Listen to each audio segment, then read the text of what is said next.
여러분 안녕하세요. 우리 지난번에 이어서 DNA의 유전정보 전달 과정, 복제와 전사에 대해서 같이 보도록 하겠습니다. DNA가 중요한 그 기능이 어떤 거냐 하면 유전 정보를 잘 저장하고 보관하는 거예요. DNA의 중요한 거는 거기에 담겨 있는 유전 정보, 즉 염기 서열이죠. 요 염기 서열을 돌연변이가 일어나지 않게 잘 보관하는 겁니다. 그래서 어떻게 되어 있죠? 핵 안에 들어 있고 그 다음에 복제할 때 또는 전사할 때 이때 외에는 잘 반응이 일어나지 않죠. 잘못해서 효소나 이런 거에 의해서 손상되면 안 되기 때문에 이제 유전자를 발현할 때는 DNA를 직접 가져다 쓰는 게 아니라 RNA를 통해서 쓰게 되는 거죠. 자, 여기 보면 DNA가 이렇게 있으면 DNA가 이중 가닥이 이렇게 있으면은 기본적으로 여기에는 유전 정보가 저장되어 있어서 이걸 잘 보관을 했다가 나중에 필요할 때 복제를 하게 되죠. 복제.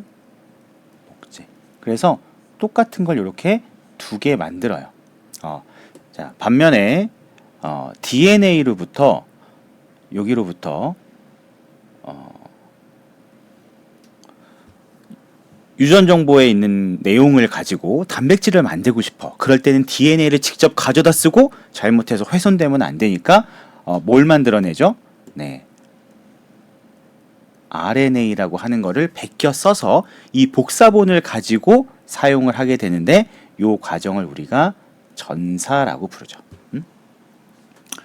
자, 이때 이제 이 DNA가 복제되는 방법은 이제 크게 두 가지 방식이 있다라고 하는데 그게 바로 복제와 전사예요. 그러면 이 DNA 복제가 어떻게 되는가를 이제 같이 볼 건데 왓슨과 크릭이 처음 DNA 이중나선 구조를 밝히고 나서 왓슨은 직감적으로 DNA의 구조가 이렇게 생겼다면 새로운 DNA 합성, 복제 방법이 이렇게 될 것이다 라고 하는 걸 예측을 했어요. 그 다음에 나중에 다른 과학자들이 그것을 실험적으로 증명을 했는데 바로 이런 겁니다. 만약에 DNA 이중 가닥이 이렇게 있어요. 이게 이제 기존 가닥입니다. 기존 가닥이에요. 기존 가닥이 있으면 새로운 가닥을 어떻게 만들어낼까? 혹시 얘는 그대로 두고 새로운 가닥을 이렇게 만들어내나? 자, 얘는 새로운 가닥입니다. 새로운 가닥끼리 이렇게 만들어내나? 이런 생각도 할 수 있죠. 하지만 왓슨과 크릭이 제시했던 예측은 이거예요. 요 DNA 두 가닥은 염기들 사이에 수소 결합으로 이루어져 있는데 요 수소 결합을 뜯어주는 거죠. 자, 뜯어주면 어떻게 되냐? 얘네가 요렇게 사이가 멀어지게 되고 이 기존 가닥이잖아. 요 기존 가닥을 주형으로 해가지고 새로운 가닥이 이렇게 들어오는 거죠. 그러면 상보적인 염기가 들어올 거기 때문에 정확히 이전과 동일한 유전적 구성을 가진 복제 DNA가 만들어지게 되는 거죠. 요거 이해될까? 자, 요렇게 만들어지는 방식을 우리가 뭐라고 부르냐면은 반보존적 복제라고 불러요. 반보존적 복제. 그래서 여기 보면은 여기 얘네가 기존 가닥 이 지금 원래 있던 얘네가 기존 가닥이 되는 거고요. 그렇죠? 얘가 이제 기존 가닥이 되는 거예요. 기존 가닥. 그래서 새 DNA를 만들 때는 얘네를 두고 새로 만드는 것이 아니라 자, 요렇게 기존 가닥이 분리가 되면 새로운 가닥이 요렇게 들어와서 DNA를 구성하게 된다라고 하는 겁니다. 자, 다음 페이지 좀 자세히 볼게요. 첫 번째는 이제 복제가 세포 분열할 때만 일어난다. 그쵸? 복제를 하는 이유는 컨부이를 하는 이유는 세포가 나뉘어져야 하기 때문에, 분열해야 되기 때문에 이 DNA 정보를 동일하게 가져야 되겠죠. 그렇기 위해서 이걸 이제 복제하는 겁니다. 그래서 이 복제가 일어나는 세포 주기가 이제 있고요. 그 다음에 DNA 복제가 일어나고 나면 세포 분열기에 들어가서 우리가 혹시 여러분들 들어봤나요? 염색체라고요. 네, 염색체가 요렇게 그렇죠. 염색체. 네. 아까 이제 이전 시간에 선생님이랑 같이 봤었던 그 물질이죠. 염색체가 우리 눈에 보이게 되는 겁니다. 그래서 우리 눈에 보이는 염색체는 DNA의 복제가 일어난 후에만 볼 수가 있어요. 그래서 체세포 분열이나 생식세포 분열이 시작이 되면은 이제 DNA의 가닥이 풀어지면서 그 다음에 이제 새로운 가닥이 합성된다, 이런 이야기입니다. 생식세포 분열은 자, 혹시 모르는 친구들이 있을까봐, 우리 몸이 이렇게 있으면 우리 몸에 있는 다양한 세포들이 있지만 이 세포들은 모두 다 동일한 유전 정보를 가지고 있죠. 유전적 구성이 동일합니다. 총 46개를 가지고 있어요. 자, 근데 어디에서만 다르냐면, 자, 우리 남녀가 가지고 있는 생식기관이 있죠. 남자는 정소, 그 다음에 여자는 난소를 가지고 있어요. 이 생식기관에서는 정자와 난자를 만들 때 염색체가 절반으로 줄어드는 생식세포 분열을 하게 됩니다. 그래서 한번 생각해 보면, 만약에 우리 정자 난자가 똑같이 체세포처럼 46개면 그러면 46 더하기 46 해가지고 그 다음에 92개가 되겠죠. 세대를 거듭할수록 점점점 염색체 수가 증가할 거 아니야. 근데 우리는 그렇지 않죠. 모든 사람들이 다 46개의 염색체를 가지고 있어요. 그 이유는 뭐야? 자, 아빠가 정자를 만들고 엄마가 난자를 만들 때 각각 절반씩 줄어드는 분열을 하게 되고, 이들이 만나서 수정란이 되게 되면 그때는 어떻게 되는 거야? 46개를 갖게 되는 거죠. 이해될까? 그리고 나서 이제 체세포 분열을 통해서 나중에 우리와 같은 이제 태아가 되는 거죠. 자, 그 다음에 이제 요 밑에 복제 과정을 보면은 순서가, 자, 먼저 기존 가닥이 요렇게 있다면 먼저 하는 일이 DNA 이중 가닥을 풀어준다. 여기를 지퍼처럼 이렇게 열어줍니다. 그런 효소가 있어요. 자, 그리고 나서 여기 밑에부터 열었네요. 밑에를 여니까 이 기존 가닥에 있던 염기가 어떻게 되냐면 노출이 되죠. 이 부분이 짠 하고 노출이 됩니다. 여기 잘 보이나요? 노출이 돼요. 그러면 이 노출된 염기를 읽고 거기에 상보적인 디옥시 뉴클레오타이드를 붙이는 또 효소가 있어요. 그래서 여기부터 이렇게 합성해 나가는 겁니다. 그래서 풀어져 나가면서 동시에 합성이 이루어지게 되고, 그러면서 이렇게 새로운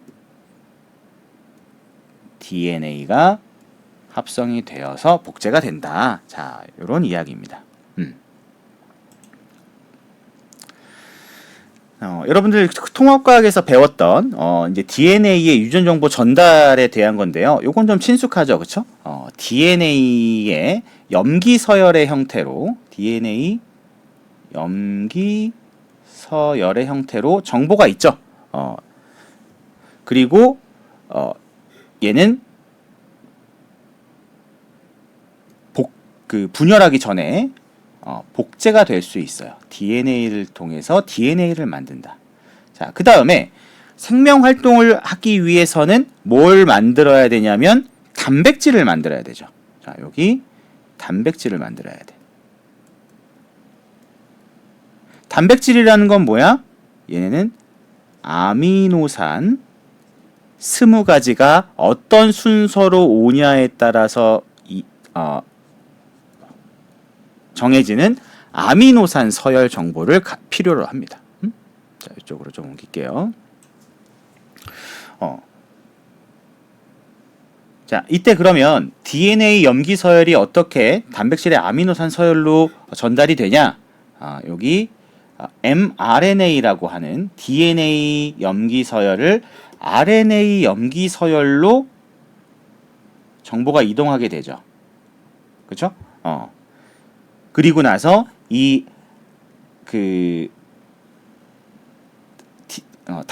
단백질에 정보를 담고 있는 요 RNA를 메신저 RNA에서 mRNA라고 하는데, 이 mRNA에 누가 달라붙어? 바로 리보솜이 달라붙죠. 리보솜은 그 세포 소기관인데 마치 그 빅맥처럼 큰 빵과 작은 빵 같은 구조로 되어 있거든요. 그래서 요게 딱 달라붙어 가지고 마치 패티가 끼어 들어가듯이 mRNA를 딱 끼어서 요것을 읽어 나갑니다. 자, 읽어 나가면서 여러분들 그때 그 배웠었죠? 읽어 나가면서 여기에 있는 염기 3개당 하나의 아미노산을 지정합니다. 코돈이라고 들어봤죠? 그렇게 해서 이 폴리펩타이드가 만들어지게 되고, 그 폴리펩타이드가 바로 기능을 하는 단백질이 되는 거죠. 자, 이렇게 정보가 이동하게 된다.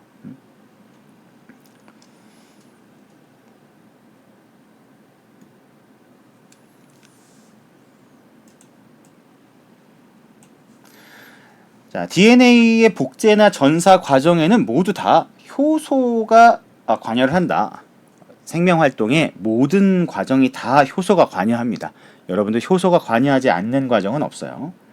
자, DNA의 복제나 전사 과정에서는 오류가 많이 생겨요. 그래서 원래 그 염기 서열과 조금씩 차이가 생기게 되는데, 이제 이때 생기는 오류를 수정하는 장치가 있기는 해요. 하지만 그럼에도 불구하고 수정이 안 되고 남는 경우도 있거든요. 자, 그거는 돌연변이로 남아서 자손에게 전달이 되고, 그 다음에 이런 그 돌연변이가 쌓이면서 이 차이로 인해서 새로운 종이 출현하기도 하죠. 그렇죠? 돌연변이는 이제 치명적일 수도 있지만 어떻게 보면 생존에 유리할 수도 있고, 그리고 돌연변이가 일어나서 이런 것들이 나중에 생식적인 격리가 일어나게 되면 이게 새로운 종이 출현하게 되는 이유가 됩니다. 자, 그 다음에 아까 위에서 얘기했던 거, 그 DNA를 단백질을 합성하는 데 이용할 때는 유전자 부분만 카피를 해서 쓰게 됩니다. 그래서 여기 보면 이런 거죠. 여기 큰 DNA 도서관이 있어요. 자, 여기 도서관이에요. 자, 이 도서관에는 DNA로 만들어져 있는 다양한 우리 생명 활동에 필요한 물질을 만드는 레시피가 있어요. 자, 근데 내가 예를 들어서 우리가 생명 활동을 하는데 어떤 특정 우리 헤모글로빈 H 단백질이 필요하다고 합시다. 그런데 이 H 단백질을 만들기 위해서 DNA를 그대로 가지고 나가서, 자, 이거에 따라서 얘를 만들고 나서 얘를 다시 잘 보관해야 되는데, 이 꺼내고 다시 돌려놓는 이 과정이 굉장히 위험하죠. 갔다가 아니 우리 책 도서관에 있는 책도 얼마나 훼손이 잘 됩니까? 그렇죠? 자, 그래서 우리의 세포는 이렇게 하지 않고 어떻게 하는 거야? 여기에서 이 H 단백질을 암호하고 있는 책을 꺼내서 얘를 베꼈습니다. 자, 베꼈습니다. 자, 이렇게 베꼈어요. 자, 그 다음에 요 베껴 쓴 거를 가지고 그 내용을 보고 리보솜이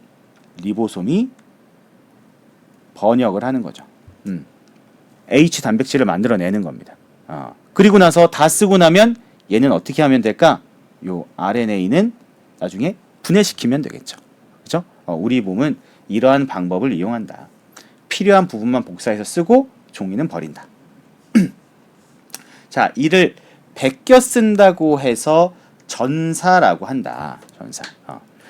이 전사 트랜스크립션이라고 하는 게 굉장히 잘 표현한 단어인데, 왜냐하면 DNA도 뭘로 되어 있죠? DNA도 ATGC라고 하는 염기서열로 되어 있죠. 염기서열로. 자, 그 다음에 RNA는 뭘로 되어 있지? RNA는 AUGC로 되어 있죠. AUGC 염기서열로 되어 있어요. 우리가 전사라고 하는 말은 보통 언제 쓰냐 하면은 선생님이 이렇게 수업을 하고 어떤 말을 할 때 여러분이 혹시 제가 무슨 말을 하나 내가 적어놔야 되겠다 해가지고 여러분이 열심히 필기를 막 해요. 선생님 하는 말을 그대로 받아 적어. 이게 전사예요. 언어는 같은데 그 표현된 기입된 형태를 바꿔주는 게 전사예요. 그러니까 이 DNA와 RNA는 둘 다 뭘로 이루어져 있어? DNA도 염기서열, RNA도 염기서열이죠. 그래서 이것을 바탕으로 이렇게 쓰는 것을 우리가 뭐라고 부른다? 전사라고 부릅니다. 자, 그럼 반면에 단백질은 어떻지? 자, 단백질. 단백질은 뭘로 되어 있어? 단백질은 아미노산 20가지로 되어 있는 아미노산 서열로 되어 있죠. 어때? 언어가 다르죠? 언어가 다르게 표현하는 것을 우리는 뭐라고 불러? 번역이라고 불러요. 그래서 이 전사와 번역이라고 하는 용어는 참 잘 그 특징을 대변하고 있는 것 같아요.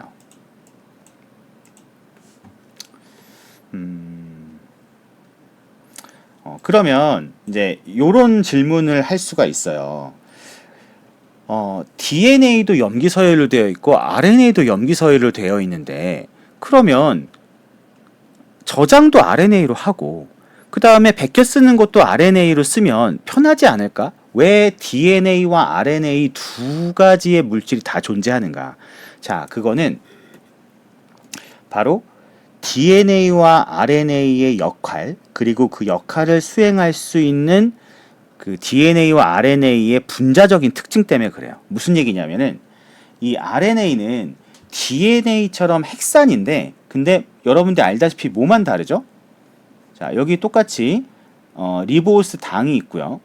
여기에 인산이 있고요. 그 다음에 이제 여기에 염기 베이스가 오잖아요. 자, 이때 그 DNA와 RNA의 차이는 요 부분, 여기 2번 탄소와 3번 탄소 부분에 여기에 리보스는 OH기를 가지고 있어요. 리보스는. 그래서 RNA는 리보스 당을 씁니다. 반면에 DNA는 디옥시리보스. 여기 산소가 하나 없어요. 그래서 뭐만 가지고 있냐 하면 수소 하나만 가지고 있습니다. 자, 얘가 디옥시리보스라고 불리는 거예요. 이 차이밖에 없어요. 그리고 또 차이가 있다면 뭐 염기에 우라실을 쓰느냐 타이민을 쓰느냐 이 차이가 있긴 하지만, 이 산소가 있느냐 없느냐의 차이로 인해서 RNA는 굉장히 그 분자적으로 불안한 구조가 돼요. 분자적으로 불안해지면 어떻게 돼? 잘 분해가 돼. 잘 분해가 되면 유전 정보를 안전하게 저장하는 데 쓸 수가 없어요. 그쵸? 그래서 잘 분해되는 거는 오히려 어디에 더 적합하냐 하면 DNA를 베껴 쓰고 그거를 단백질을 번역하는 데 이용하고 나서 분해를 시켜야 되거든. 이때 분해가 잘 되면 좋은 거죠. 그쵸? 자, 그래서 여기 보면 이런 내용이 있어요. RNA가 길이도 짧고 외가닥, 단일 가닥이죠. 그래서 다른 분자와 쉽게 반응해서 불안정하다. 그러니까 유전 정보를 담기에는 적합하지 않은 거죠. 자, 이런 점에서 DNA는 유전 정보를 저장해야 되는 입장에서 분자적으로 안정적이고 이중 가닥을 형성하고 있고요. 그 다음에 RNA는 분자적으로 불안해서 잘 분해되니까 저장보다는 베껴 써서 합성하는 데 쓰고 분해해 버리는 데 적합한 거죠. 그리고 또 이런 특징도 있네요. 얘는 단일 가닥이라서 어떻게 되죠? 핵막을 잘 통과할 수 있다. 우리가 그 세포를 보면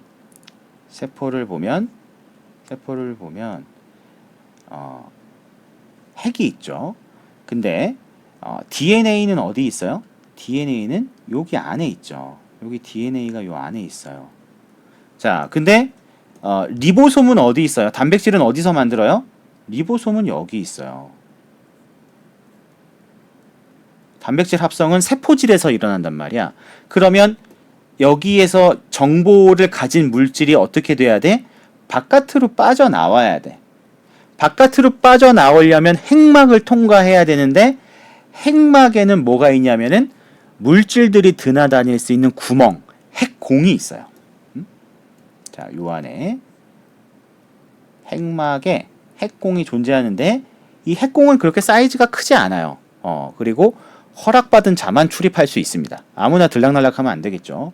근데 이 RNA, 메신저 RNA 같은 경우에는 짧고 단일 가닥이기 때문에 핵막을 쉽게 통과할 수 있고 그 다음에 임무를 수행하고 나면 깨끗하게 분해돼서 없앨 수 있다.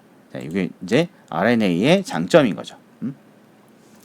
자, 이 과정에서 여러 종류의 RNA들이 이제 동원이 됩니다. 먼저 그 세 가지 종류가 있는데요. 아까 DNA에서 단백질 정보를 담고 있는 mRNA가 있어요. 전령 메신저 RNA입니다. 그 단백질 합성 정보를 담고 있는 그런 RNA죠. 자, 그 다음에 여기 보면은 리보솜, 아까 그 큰 빵과 작은 빵으로 이루어져 있는 리보솜, 단백질을 합성하는 소기관 리보솜이 있었죠. 요 리보솜은 두 가지로 구성되어 있는데 리보솜을 구성하는 리보솜 단백질과 그 다음에 리보솜 RNA로 되어 있어요. 단백질과 RNA로 구성이 되어 있는데 이때 요 리보솜 RNA가 바로 rRNA가 되겠습니다. 그래서 단백질을 합성하는 번역의 역할을 하게 됩니다. 그 다음에 이 mRNA가 자, 여기 이제 리보솜을 mRNA가 이렇게 패티처럼 껴가지고 읽는다 그랬죠? 자, 그때 이 코돈, 이 mRNA의 염기 서열 3개가 지정하는 특정한 아미노산을 들고 올 수 있는 애가 필요해요. 어떤 그 3개를 읽는 그 염기 서열을 읽는 얘가 특정한 아미노산을 이렇게 가지고 와야 돼. 그래야 mRNA에 있는 염기 서열과 여기에 있는 염기 서열과 이 아미노산을 1대1로 대응시킬 수가 있겠죠. 그렇죠? 그때 아미노산을 들고 오는 운반자 RNA, tRNA, 트랜스퍼 RNA 이렇게 크게 세 종류가 있습니다. 물론 이 이외에도 또 그 여러 가지 기능을 하는 RNA의 종류가 더 있긴 하지만 크게는 이렇게 세 가지를 우선적으로 여러분들이 알아두면 좋겠습니다. 넘어갈게요. 자, 그러면 tRNA가 어떻게 해서 이제 단백질을 합성을 하냐? 자, 아까 얘기했듯이 여기 이제 여기 리보솜이 있고요. 리보솜 이제 큰 빵과 작은 빵이 있죠. 큰 쪽을 우리가 뭐라고 부르냐면 대단위체라고 부르고요. 작은 부분을 소단위체라고 불러요. 이들은 원래 분리되어 있어요. 분리되어 있다가 핵에서 전사를 마치고 핵공을 통해서 세포질로 요 mRNA가 빠져나오면 그때 이걸 인식해서 결합하게 됩니다.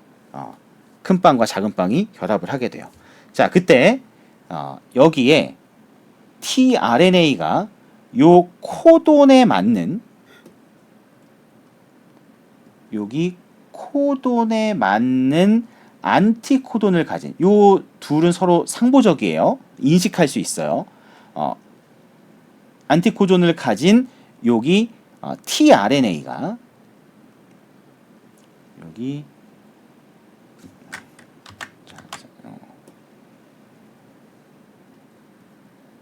tRNA가 거기에 맞는 아미노산을 이렇게 달고 오죠. 아미노산을. 자, 그 다음에 요 달고 온 거를 어떻게 해주냐면 기존에 있던 폴리펩타이드를 끊어서 여기를 갖다 요렇게 펩타이드 결합을 만들어주게 돼요. 짠 하고.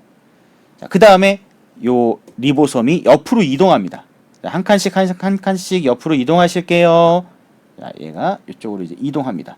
그러면 이렇게 연결된 게 다시 가운데 P 자리에 오게 되고 그 다음 이 코돈에 맞는 안티코돈을 가진 tRNA가 새로운 아미노산을 가지고 다시 A 자리로 들어와서 또 다시 펩타이드 결합을 만들어주게 되고 이렇게 하나씩 아미노산이 추가되면서 길다란 폴리펩타이드를 만들어내는 거죠.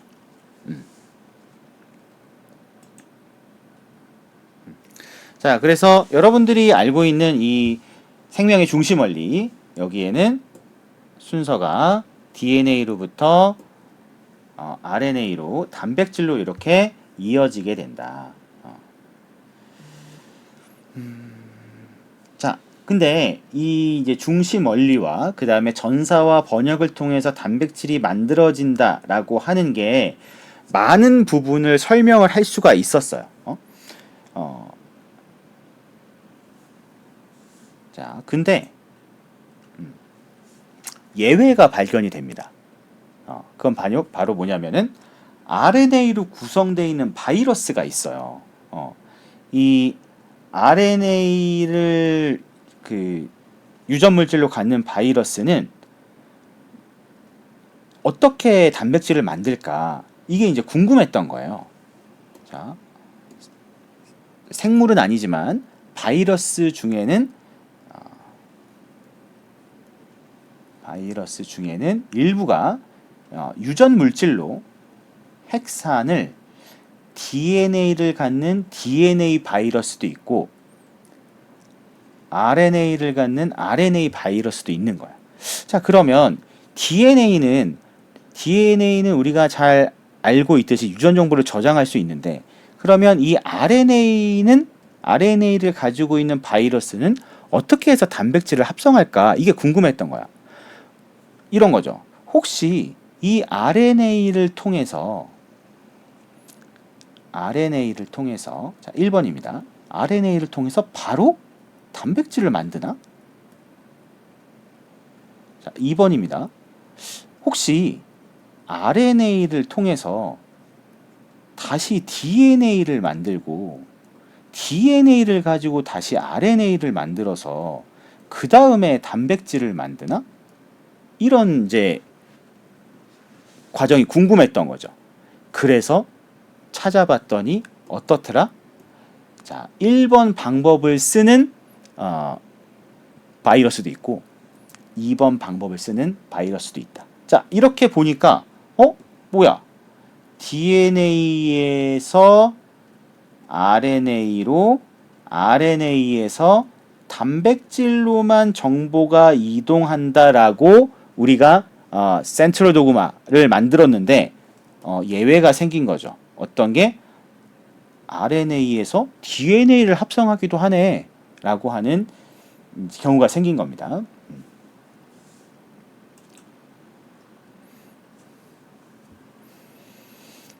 자, 그래서 바이러스의 전략 부분에서는 이 바이러스가 숙주 생물들의 세포에서 어떻게 본인들을 잘 복제해서 증식할 것이냐. 자, 요거를 이제 여러 가지 전략을 갖게 되었는데 첫 번째로는 이제 침투, 즉 그 숙주 세포를 잘 인식해서 본인의 핵산을 안으로 집어넣는 이 침투 과정을 굉장히 정교하게 발전시켰다. 자, 그래서 이제 요거의 특징을 이용해서 이제 생명공학에서는 일부 그 우리가 원하는 유전자를 다른 세포에 주입할 때 요 바이러스 운반체를 이용하기도 합니다. 자, 두 번째로 어떤 그 바이러스들은 숙주의 DNA 속에 몰래 숨겨놔요. 그랬다가 나중에 이 잠복기에는 기다렸다가 나중에 어떤 바이러스가 이제는 활동해도 되겠다라는 그 때가 오게 되면은 숙주세포에서 있던 효소들을 이용을 해가지고 본인의 RNA와 단백질을 합성하는 요런 전략을 취하는 바이러스들도 있다. 자, 근데 이런 바이러스들이 어떻다? 아까 얘기했던 RNA 정보를 DNA로 전사를 하는 우리의 중심 원리를 반하는 그런 행동을 하게 되는데 요 과정을 뭐라고 부르냐? RNA를 가지고 역으로 DNA를 만들어서 역전사라고 하는 명칭을 쓰게 됩니다. 자, 요 과정을 보면요. 여기 그 숙주세포가 있는데 여기에 바이러스가 본인의 그 유전 물질을 안으로 이렇게 찔러 넣습니다. 요게 이제 RNA였어요. 근데 이 RNA를 가지고 뭘 만드냐면 역전사를 통해서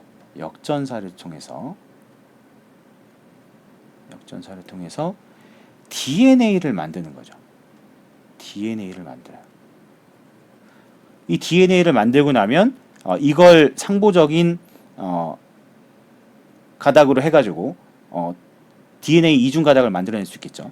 그러면 이 숙주 세포가 가지고 있는 본인의 여기 DNA가 있을 거야. 얘는 원형이거든요, 보통. 요게 이제 숙주의 DNA예요. 그렇게 해서 이렇게 만든 DNA를 어떻게 하는 거야? 여기에 끼어 들어가게 만들어 놓고 잠복시키는 거죠. 그랬다가 나중에 환경이 변하거나 어떤 때가 오게 되면은 이제는 증식하기 좋은 시기다 이럴 때 열심히 증식을 복제를 해서 수를 늘리고 이 숙주 세포 안을 바이러스로 꽉 채운 다음에 그 다음에 이제 터뜨리고 나와서 또 다른 세포를 감염시키는 그런 방법이 되겠습니다. 자, 이때 이제 역전사를 할 수 있는 요런 바이러스들을 레트로바이러스라고 불러요. 레트로바이러스에 해당하는 대표적인 게 바로 이제 HIV, 에이즈를 일으키는 HIV가 있죠. 박테리오파지는 그 박테리오, 세균, 대장균 같은 세균을 숙주로 삼는 그런 바이러스예요. 바이러스는 뭐 인간, 동물만 있는 것이 아니라 식물도 있고요. 그 다음에 균, 버섯을 감염시키는 바이러스도 있고 세균을 감염시키는 바이러스도 있어요. 그리고 그 선생님은 예전에 그것도 봤었어요. 바이러스를 감염시키는 바이러스도 있대요. 좀 신기했어요. 자, 근데 이 바이러스가 이제 어떤 그 논란을 만들었냐면은 이런 거죠. 바이러스가 먼저야 아니면 우리 생명체가 먼저야? 라는 고민을 하게 만들었어요. 닭이 먼저냐 달걀이 먼저냐. 근데 바이러스라고 하는 요 아이는 태생 자체가 스스로 물질 대사를 할 수가 없죠. 그래서 생물로 취급을 하지 않습니다. 근데 이 바이러스가 생물적인 특징을 나타내려면, 즉 복제와 증식을 할 수 있으려면 어디에서만 가능하지? 그치?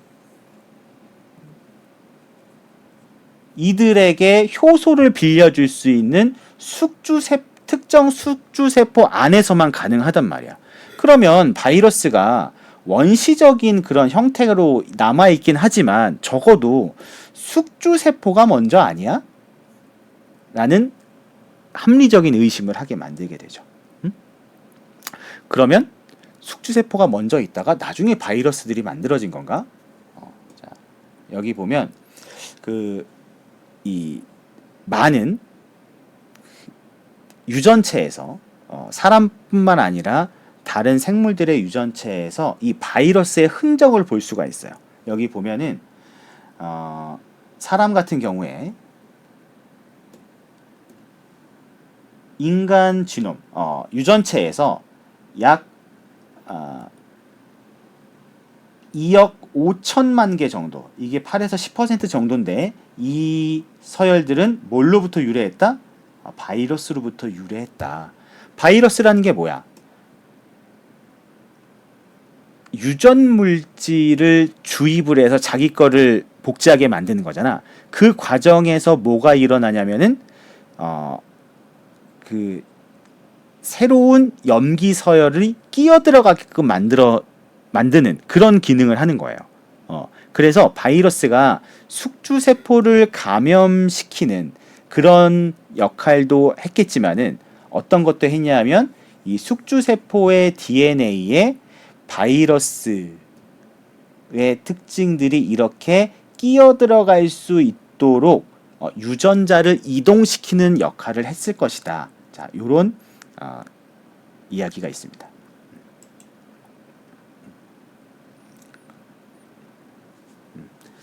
자, 그래서 뭐 그 생명의 중심 원리를 이제 뭐 예외가 나왔으니까 폐기하냐? 그건 아니죠. 여전히 생명의 그 중심 원리는 DNA로부터 RNA로 이동이 일어나고, 그리고 이걸로부터 번역을 통해서 단백질로 이동이 되지만 일부 바이러스에서 RNA에서 DNA로 가는 역전사가 존재하더라 라고 하는 이런 예외도 인정을 해주고요. 자, 그 다음에 아까 이제 그 박테리오 파지에 의해서 대장균이 감염되는 그런 걸 얘기했었는데, 여러분들 크리스퍼 유전자 가위 많이 들어봤을 거예요. 이 크리스퍼 유전자 가위는 원래는 그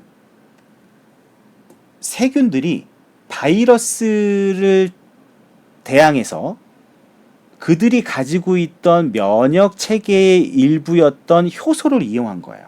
자, 무슨 얘기냐면은, 자, 세균이 이렇게 있으면 여기에 이제 바이러스가 들어오잖냐? 그럼 바이러스가 자기의 유전 물질을 이렇게 찔러 넣는다고. 그러면 얘가 이제 결국엔 이 바이러스의 핵산으로부터 바이러스의 단백질과 유전 정보들이 복제가 될 것이고, 결국엔 이 숙주세포는 죽을 거 아니야. 그래서 이 세균은 어떤 거를 이제 전략을 취하고 있냐면 요 바이러스의 유전체를 인식해가지고 DNA든 RNA든 인식해서 요 염기서열을 가진 아이는 뭐다? 내게 아니야. 이거 바이러스 거잖아. 하고 여기를 인식해서 잘라버리는 효소를 가진 아이들이 있었어요. 이 효소가 바로 뭐냐면 제한 효소라고 불리는 제한 효소. 특정 서열을 인식해서 자르는 거죠. 그래서 다양한 세균에서 다양한 제한 효소를 발견을 해서 사용을 했었습니다. 자, 요건 이제 수정된 생명의 중심 원리에 대한 거죠. DNA에서 RNA로, RNA에서 단백질로. 근데 특정 바이러스에서는 여기 이렇게 역전사가 일어나기도 하더라. 그 다음에 RNA로부터 RNA를 복제하기도 하더라. 자, 요런 것들 들이 추가되었다. 그래서 이 바이러스들은 아까 선생님이 얘기했던 거에서 단순히 숙주세포를 감염시키고 죽이는 그런 역할뿐만 아니라 우리 진화 과정의 촉진제 역할을 했다라고 이야기하는 게 바로 그렇게 DNA 염기서열 중에서 트랜스포존이라고 불리는 부분이 있는데 이 부분들은 이 위치를 옮겨 다닐 수가 있더라. 이 바바라 맥클린톡이라고 하는 이 여성 과학자가 발견을 하고 노벨상을 받았던 부분인데요. 그래서 요 DNA 조각 일부가 그 염색체 유전체 안에서 이동을 하더라. 그리고 일부는 또 RNA로 전사하고 얘를 다시 DNA로 바꾸는 역전사가 일어나기도 하더라. 그래서 이런 짧은 조각들이 나중에 RNA로 발전을 하면서 우리 생명의 출현과 그 다음에 바이러스의 선조가 되었을 것으로 추정을 한다. 그리고 이 바이러스들이 매우 작기 때문에 다양한 생물들을 넘나들면서 감염시키고 그 감염을 통해서 다양한 유전자들이 섞이고 진화하고 다양한 생물들이 나타나게 하는데 이바지했을 것이다. 이런 이야기를 하게 됩니다. 이번 생명의 본질 수업을 끝으로 한 학기 프론티어 사이언스의 수업을 마무리하게 되었습니다. 여러분들 프론티어라고 하는 말은 아직 개척되지 않은 미지의 영역인데요. 우리가 학문의 영역에서 보면은 아직 아는 것과 모르는 것 사이의 경계선을 의미한다고 봐요. 그래서 이번 학기를 거치면서 여러분들은 물론 우리가 교과서와 선생님의 수업을 통해서도 배웠지만 이제 정해놓은 정답을 그냥 받아들이는 것보다 정말 여러분들이 살아갈 시대에서는 정답이 없는 미지의 영역을 향해서 더 좋은 질문을 던질 줄 아는 그런 탐험가가 되었으면 합니다. 자, 한 학기 동안 수고 많았습니다.